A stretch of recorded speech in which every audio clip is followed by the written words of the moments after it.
Abra sua Bíblia, Evangelho segundo escreveu Marcos, no capítulo 14.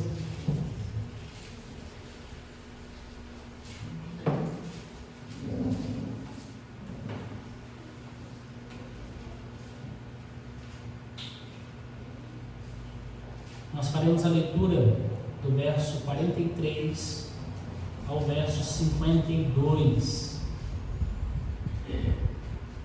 Marcos 14, versículo 43 ao 52. Diz assim a palavra de Deus: Enquanto ele ainda falava, apareceu Judas, um dos 12. Com ele estava uma multidão armada de espadas e varas, enviada pelo chefe dos sacerdotes, mestres da lei e líderes religiosos. O traidor havia combinado um sinal com eles: aquele quem eu saudar com um beijo, é ele, prendam-no e levem-no em segurança.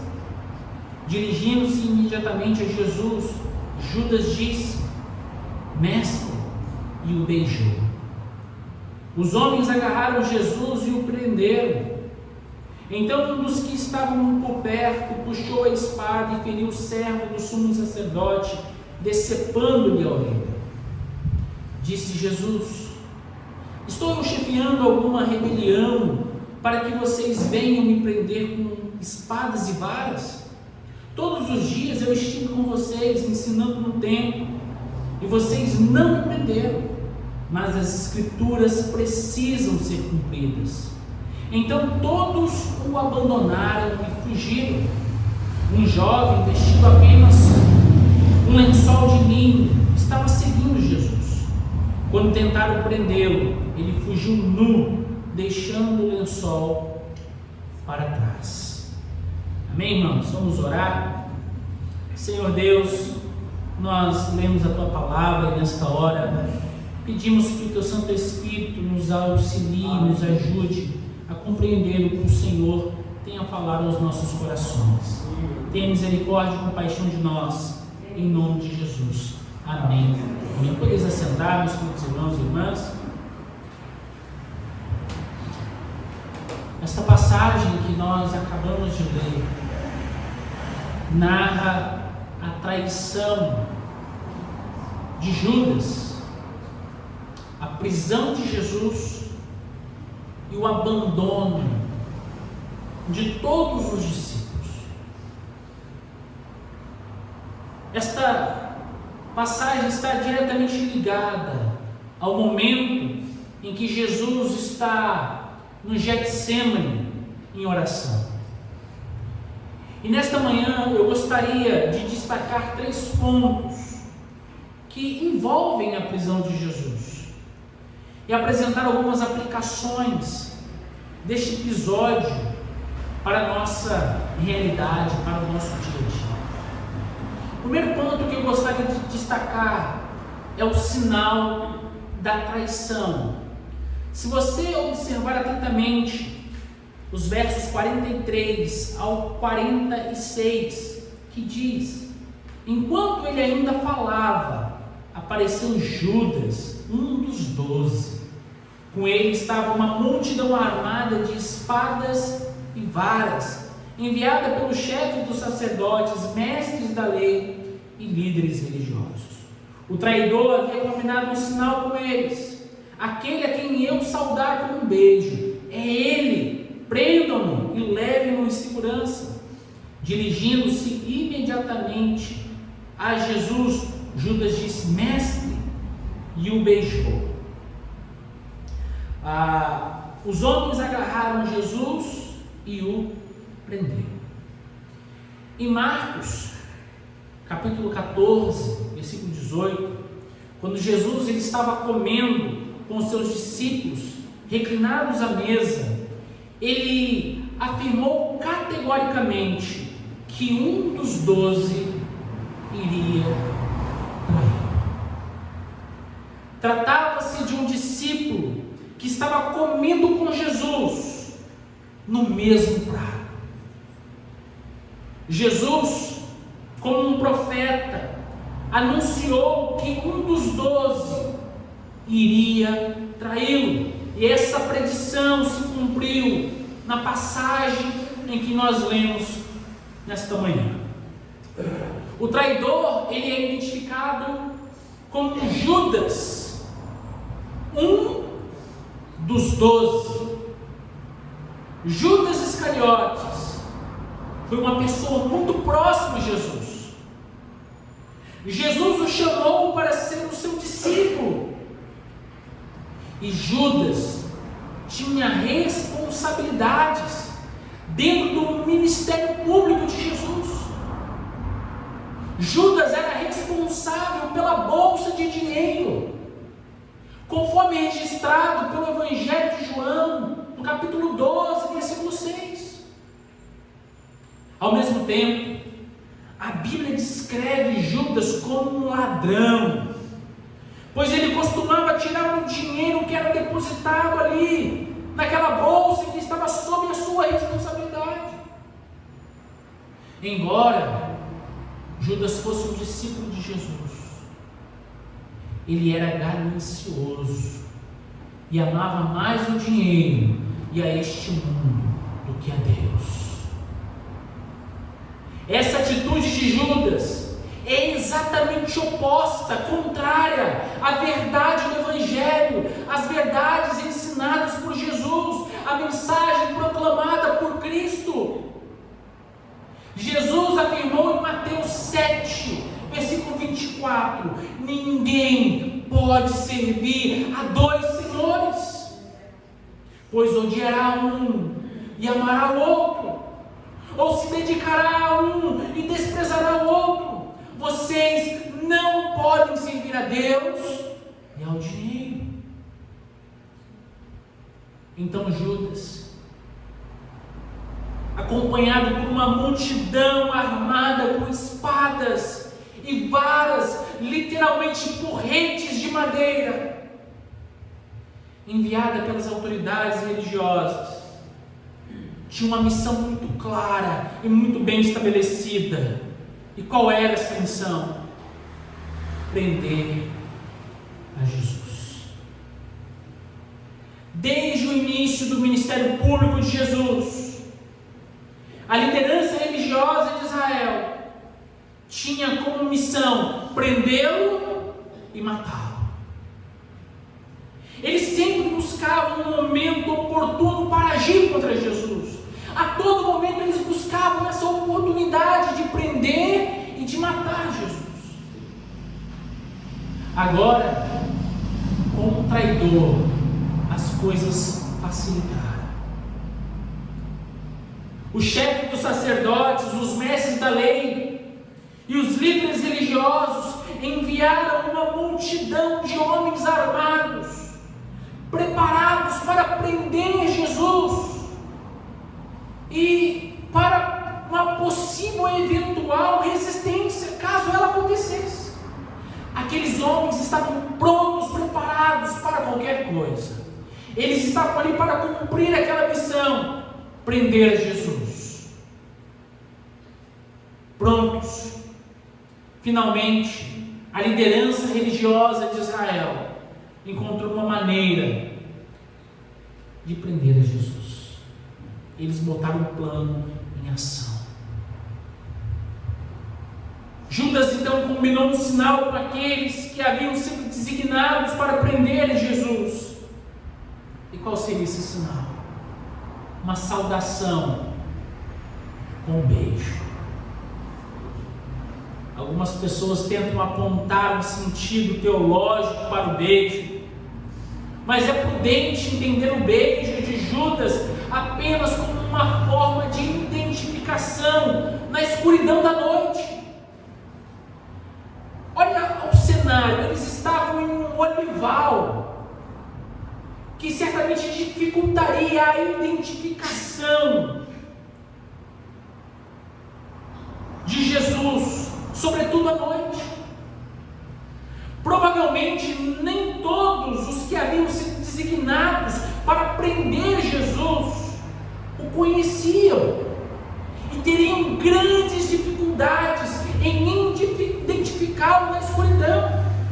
Além disso, irmãos, havia muitos peregrinos nas redondezas, por conta da festa da Páscoa, o que dificultaria encontrar Jesus naquele lugar. Jesus então disse, Judas disse, melhor dizendo, aquele quem eu saudar com um beijo, é ele.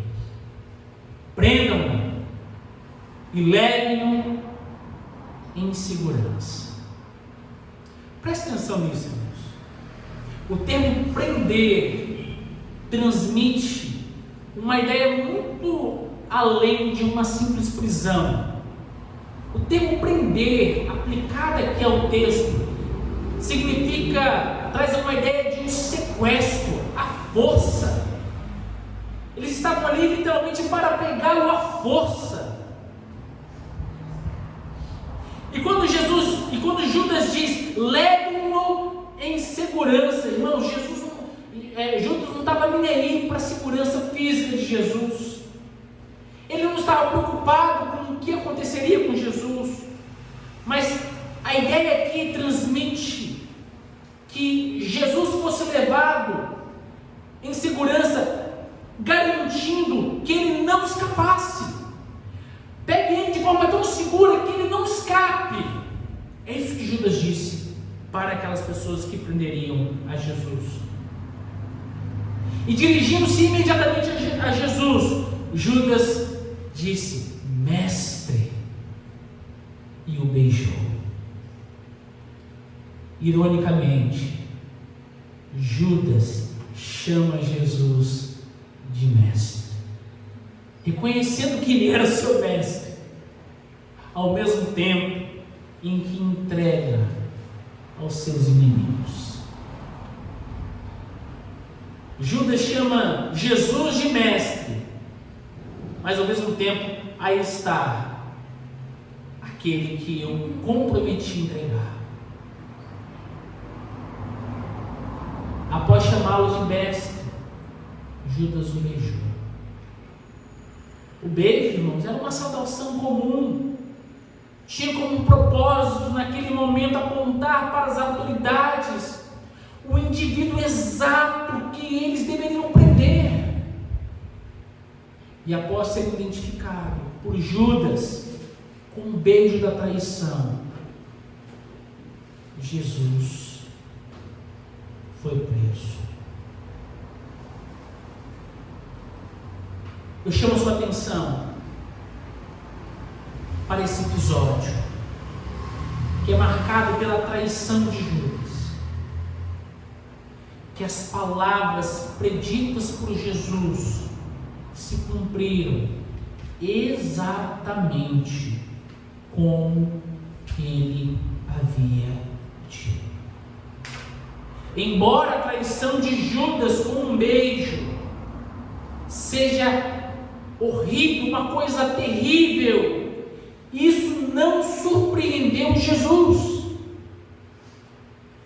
que estava plenamente consciente da traição. E como discípulos de Jesus, podemos ter duas certezas. A primeira é que nada surpreende Jesus, nada pegará ou pega Jesus de surpresa. E a segunda é que todas as palavras de Jesus se cumprirão. Se Jesus disse, pode ter a certeza que irá se cumprir. O segundo ponto é a reação de um discípulo e a resposta de Jesus. Veja comigo os versos 47 ao 49. Então, um dos que estavam por perto puxou a espada e feriu o servo do sumo sacerdote, decepando-lhe a orelha. Disse Jesus, estou eu chefiando alguma rebelião para que vocês venham me prender com espadas e varas? Todos os dias eu estive com vocês, ensinando o templo, e vocês não me prenderam. Mas as Escrituras precisam ser cumpridas. Após prenderem Jesus, um dos que estavam por perto puxou a espada e feriu o servo do sumo sacerdote, decepando-lhe a orelha. Embora Marcos não identifique quem eram esses personagens, o Evangelho de João aponta que foi Simão Pedro quem puxou a espada. E o servo do sumo sacerdote que teve a orelha decepada se chamava Malco. Marcos, ele destaca que esse homem que teve a orelha decepada era o servo do sumo sacerdote. Ele não era um servo qualquer, ele era o servo do sumo sacerdote Caifás. E provavelmente ele estava chefiando a missão de prender a Jesus. Então este homem, que João identifica como Pedro, puxa a espada e corta a orelha do servo do sumo sacerdote, que provavelmente estava à frente daquela missão de prender a Jesus. E Jesus, observando Judas e toda aquela multidão designada para prendê-lo, apresenta uma resposta para todos eles. Disse Jesus: estou eu chefiando alguma rebelião para que vocês venham me prender com espadas e varas? O argumento de Jesus descreve a maneira como as autoridades olhavam para ele. Sabe como eles olhavam para Jesus? Como um bandido, como um malfeitor, como um criminoso, como um ladrão, ou até mesmo como um revolucionário político. Por esse motivo, a liderança religiosa enviou uma multidão armada para prendê-lo. Jesus ele utilizou o mesmo termo que foi atribuído a Barrabás e aos ladrões da cruz. Estou eu chefiando uma rebelião. Essa palavra é a mesma utilizada para Barrabás, para descrever quem era Barrabás, para descrever quem eram os ladrões da cruz. Eu sou um bandido, sou eu um criminoso, sou eu um revolucionário político. Embora essa não fosse a acusação formal contra Jesus, certamente a autoridade religiosa o via como um criminoso, digno de morte, a ponto de escolherem Barrabás, que estava numa prisão com os rebeldes que haviam cometido um assassinato durante uma rebelião, para ser solto, e Jesus para ser crucificado. Eles escolheram um bandido, um criminoso, e colocaram ele em liberdade e crucificaram. Escolheram que Jesus fosse crucificado. Aqui você pode perceber o quanto aqueles homens tinham um coração inclinado para o mal.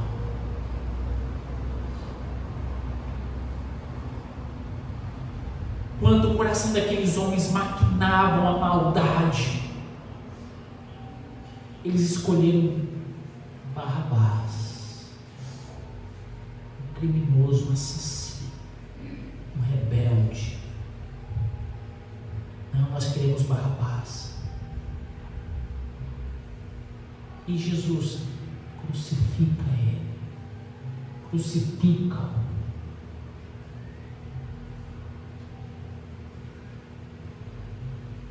Jesus continua a sua resposta.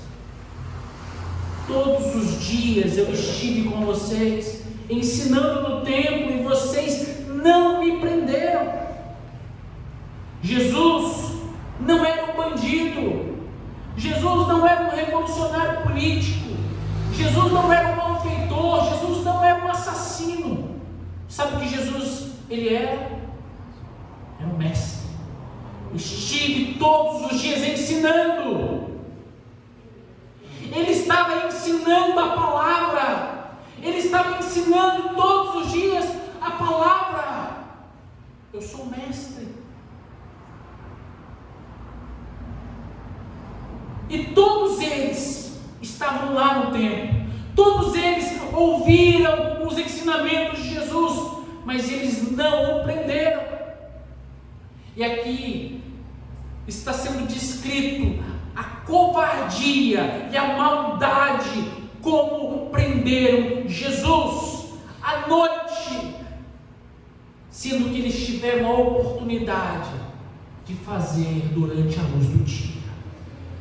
A liderança religiosa planejou a prisão durante a noite, durante a calada da noite, porque temiam a multidão que ouviu Jesus pregar e ensinar, que viram os grandes sinais, os grandes milagres que ele realizou. Sobretudo, eles estavam fascinados com a autoridade de Jesus. Jesus tinha a autoridade. E a liderança temia que se prendesse Jesus durante o dia, à luz do dia, o povo se rebelasse contra eles, tivesse algum motim, tivesse alguma desavença. Então, de forma covarde, eles prendem Jesus à noite, na calada da noite, na escuridão. E Jesus descreve a covardia desses homens. É importante destacar um ponto na resposta de Jesus. Jesus ele conclui a sua resposta dizendo: mas as Escrituras precisam ser cumpridas. Tudo o que está acontecendo ali era o cumprimento da palavra de Deus. E Jesus tinha consciência disso. Tudo aquilo que Deus havia determinado em sua palavra estava se cumprindo. O apóstolo Paulo destaca que Cristo morreu pelos nossos pecados, segundo as Escrituras, foi sepultado e ressuscitou no terceiro dia, segundo as Escrituras. Tudo aquilo que está determinado por Deus em sua santa palavra, certamente se cumprirá. O que Deus decretou desde a eternidade acontecerá, pois as Escrituras precisam ser cumpridas. Da mesma maneira que Cristo morreu pelos nossos pecados, segundo as Escrituras, foi sepultado e ressuscitou ao terceiro dia, segundo as Escrituras, podemos ter a certeza de que breve Jesus voltará, segundo as Escrituras. A palavra de Deus irá se cumprir, os propósitos eternos de Deus se cumprirão, os decretos de Deus irá se cumprir. Tudo o que Jesus diz se cumprirá. Terceiro ponto dessa mensagem é o símbolo do fracasso dos discípulos. Veja comigo os versos 50 ao 52.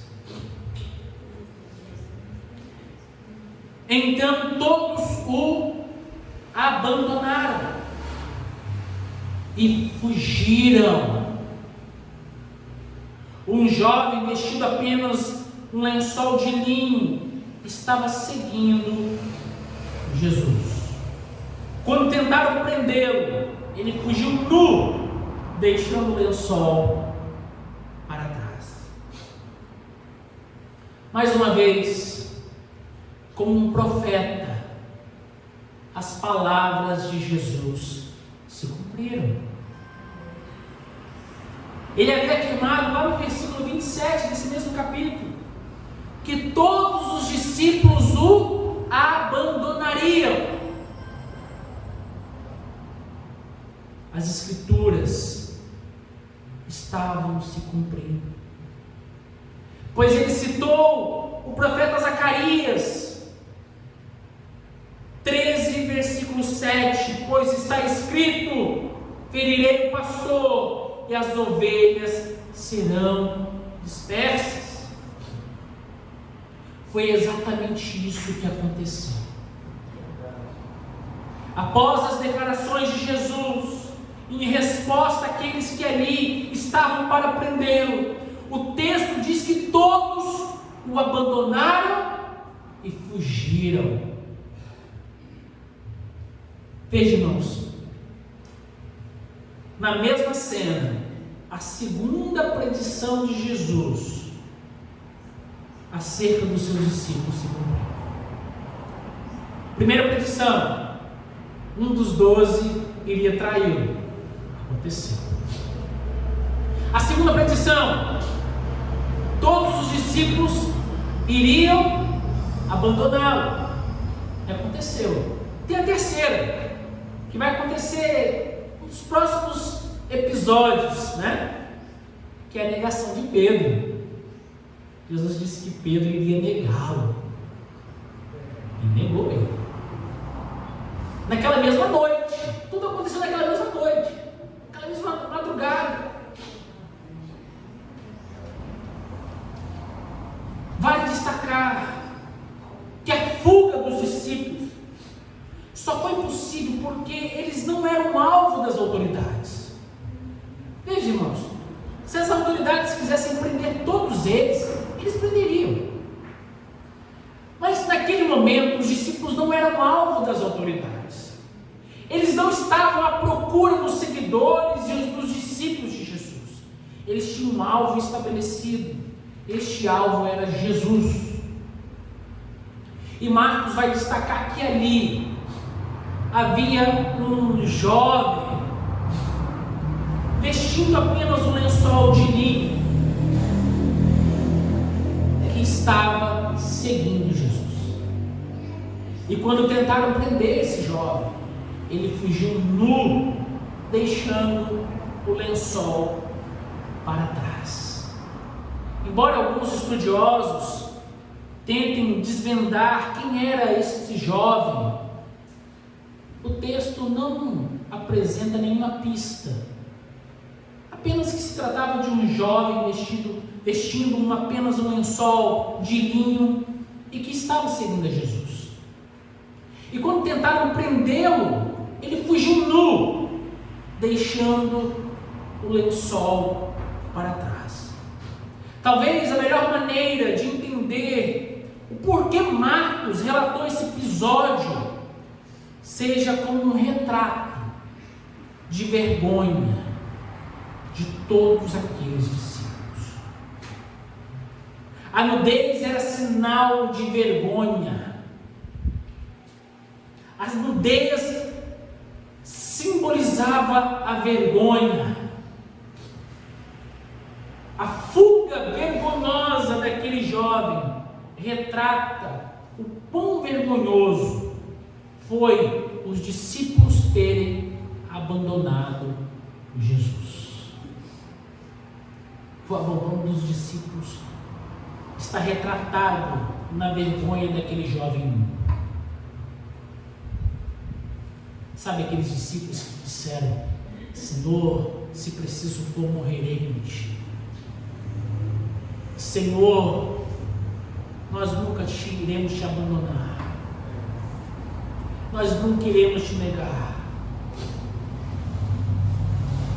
E horas depois, eles abandonam e fogem de forma vergonhosa. Essa cena é o símbolo do fracasso dos discípulos na missão de seguir a Jesus. Eles falharam e ao mesmo tempo a palavra de Jesus se cumpriu. Eu gostaria de trazer aqui algumas aplicações para as nossas vidas. A primeira delas: você tem consciência de que toda a palavra de Deus precisa se cumprir? Às vezes nós agimos neste mundo como se os planos eternos de Deus não afetassem a maneira como nós vivemos neste mundo. Como discípulos, precisamos nos empenhar em conhecer as Escrituras e ter a plena convicção de que tudo aquilo que Deus disse em sua palavra certamente se cumprirá. Isso fará com que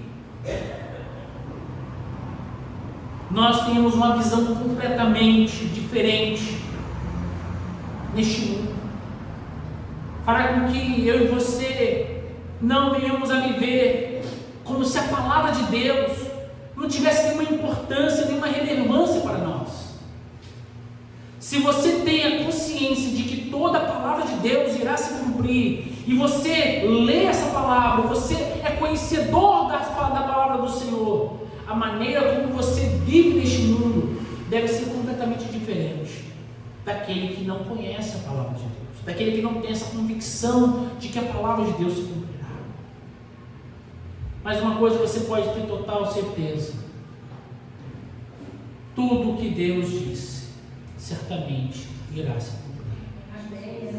As palavras do Senhor se cumprirão para a glória de Deus Pai. Em segundo lugar, você se envergonha de Jesus e do Evangelho?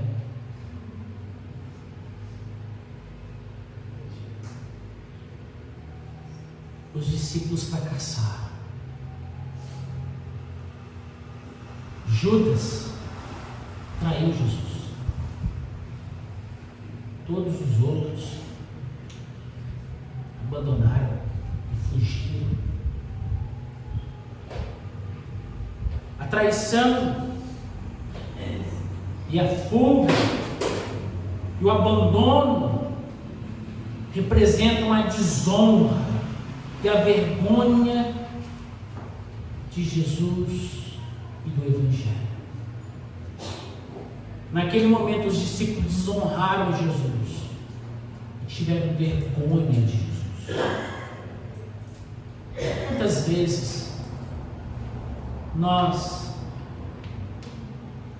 não abandonamos a Jesus?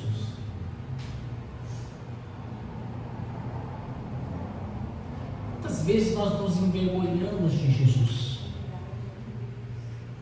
Quantas vezes nós o negamos? Quantas vezes nós temos vergonha de ser o que somos?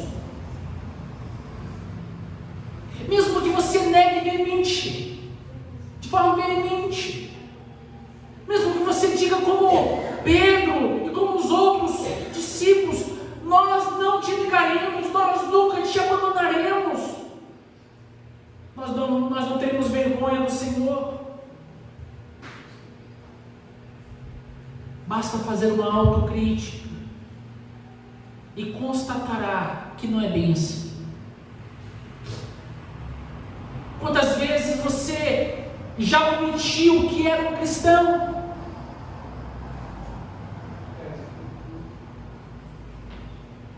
Muitas pessoas afirmam ser seguidores de Cristo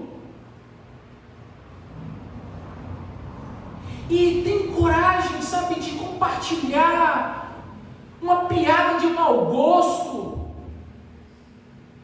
tem coragem de compartilhar tantas coisas inúteis,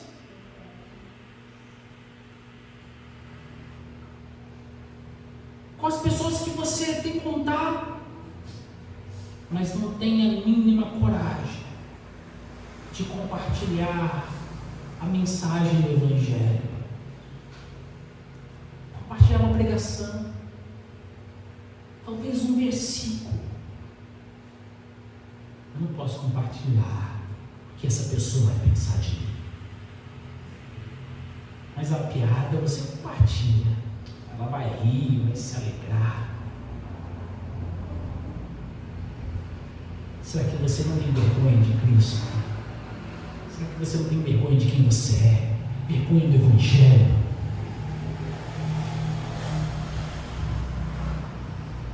Quem você é de verdade?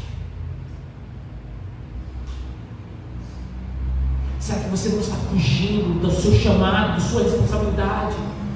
Será que você não está abandonando a Jesus?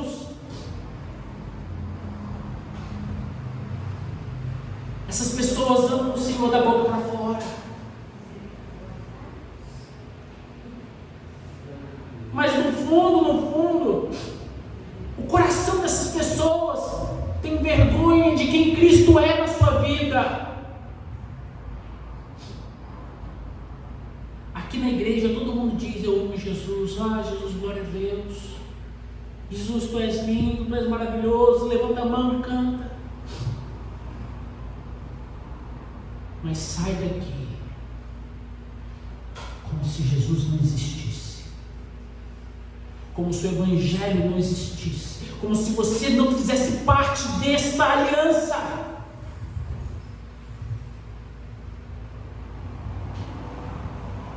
Vivem fugindo, negando Jesus, negando quem você é.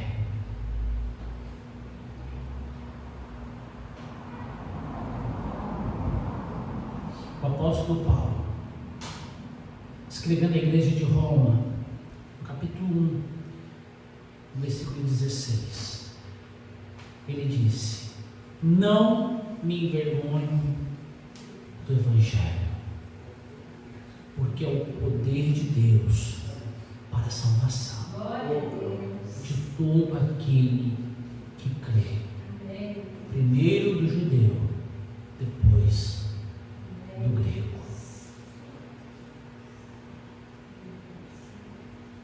Você tem vergonha do Evangelho?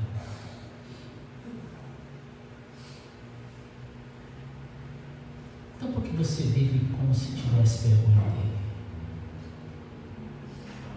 Por que você vive como se tivesse vergonha de Cristo? Por que você vive como se tivesse vergonha de quem você é? Você não fala do Evangelho para o seu colega de trabalho, para o seu amigo, para o seu familiar, para o seu vizinho? Por que você não compartilha o que Jesus fez na sua vida, como Ele te resgatou, como Ele te salvou? Ou você prefere viver no anonimato, sem ser descoberto, sem que as pessoas saibam quem você de fato é? Será que as pessoas não podem saber quem você de fato é? Será que o seu vizinho não pode saber que você é um crente em Cristo Jesus?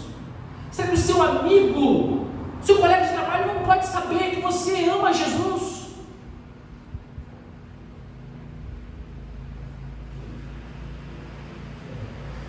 Ou você tem vergonha de dizer quem você é?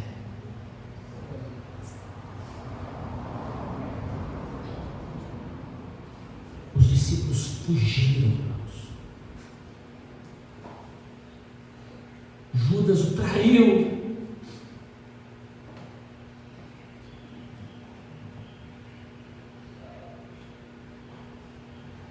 E como cristãos, nós somos chamados a viver assumindo a nossa identidade, assumindo que nós somos crentes e não negar a Jesus e abandonar. E viver como se Jesus não fosse uma realidade em nossas vidas. que o Senhor tenha compaixão de nós. Que possamos verdadeiramente assumir a nossa identidade como cristão. E não sentir vergonha, e não fugir, e não negar a nossa fé. Em nome de Jesus. Amém. Feche seus olhos, curva sua cabeça. Senhor Deus, esse episódio foi um episódio muito triste.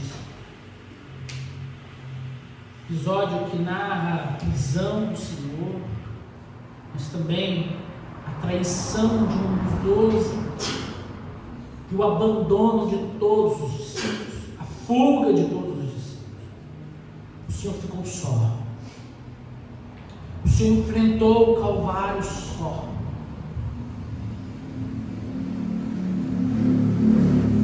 E nessa manhã nós pedimos misericórdia, que o Senhor nos ajude, para que possamos permanecer fiéis ao Evangelho e fiéis ao Senhor. Não permita, Senhor, que venhamos a desfalecer, a tropeçar. Não permita, Senhor,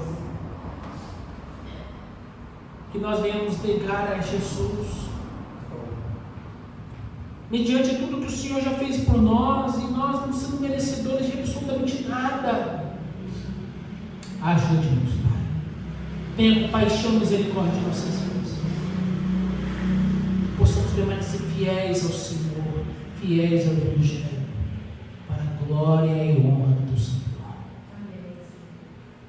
Nós te agradecemos por tudo, crendo que o Senhor nos ajudará, crendo que o teu Santo Espírito nos ajudará. Em nome de Jesus. Amém.